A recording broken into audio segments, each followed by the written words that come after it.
Yeah, what it is, it's just in Photoshop, there are these gradients built in, these color patterns, and all you have to do is like click once and they just come out. Right. And so this is just like...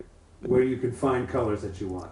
Yeah, it'll like fade from one color to the next. And so, for example, I could just do it here. So there you go. I just made, so that's how it works. You could, so you just kind of open up a new thing and do this, and it just makes these patterns. They're just built into the program. And so this is just like this, one of these, and then I just send it to the printer. I think that these kind of color gradients are a good example of what it's an aesthetic that's kind of a like 90s 2000s aesthetic. Like this you didn't see many things that looked like this in the 80s or the 70s or the 60s. So it's like a fairly contemporary look, these kind of just like color gradients, right? For the most part, in this style. And so for me, I was like, yeah, okay.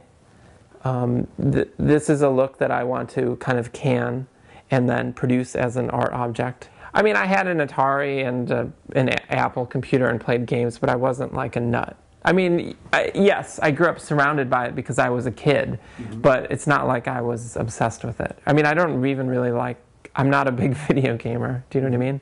I mean, like, I'm not a big Photoshopper either, but I recognize Photoshop as something that's happening. It's just I recognize it in the culture around me. Any ad, any bus stop sign, if you start looking for these kind of, you know, especially like soft gradients or things, if you start looking for these things, you see that they're everywhere in like life, you know? So like I'm a digital artist, I'm trying to figure out how to make a print, do you know what I mean?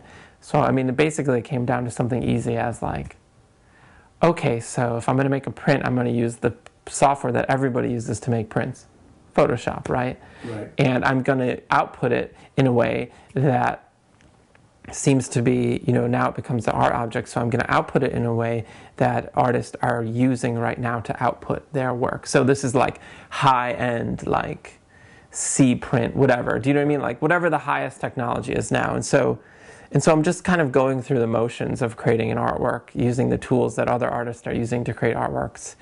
And I'm just, you know, going through the motions, but the process of going through the motions ends up becoming the artwork. My attitude is, or my look on it is based in the idea of what it means to, and this is kind of like, this is like an age-old artist thing. Like, what does it mean to be using these tools, and how are these tools affecting the output? And do you know what I mean? Like, and so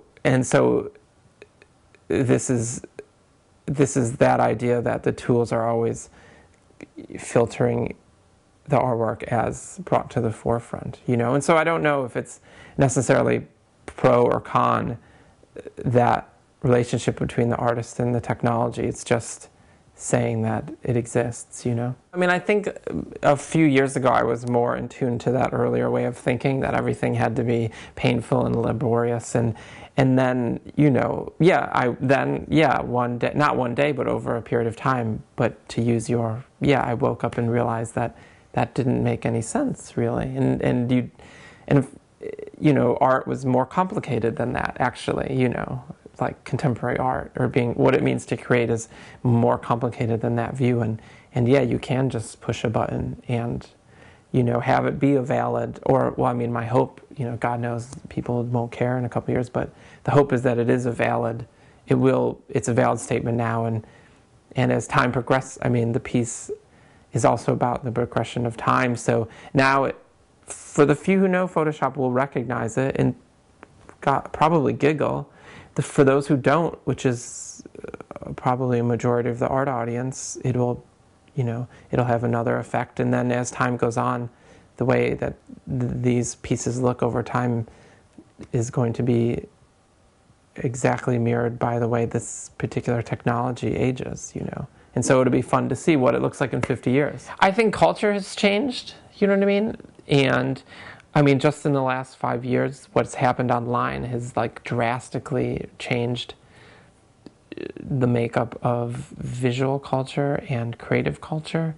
And for me to keep moving along with how the world is moving, maybe one answer of mine was to consider, again, making things without appropriating, you know.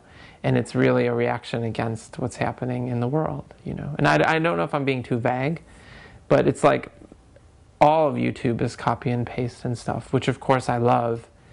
But then in a way that makes me think, well, maybe the challenge now is to like do stuff without, or try. I mean, I'm trying. I don't think it's true, but what we saw maybe 2 or 3 years ago with YouTube, where all the music videos were up, where there was a window there where it was like pretty intense. I mean, it's getting scaled. YouTube is coming slightly disappointing lately with the takedowns, you know, but yeah, I mean, it's like when I look at YouTube now, it's like also as an artist. I mean, yeah, I mean exactly what you know. Like, it's just like this is exactly what I always wanted my entire life, yeah. And to be able to put things on it, and to be able to look on it, and then it, you know, this of course once everything comes true, then that's when the crisis happened. That's when the crisis happened for me, at least. I was like, well, now what, you know, and that's why I'm trying to dig my way out, I guess.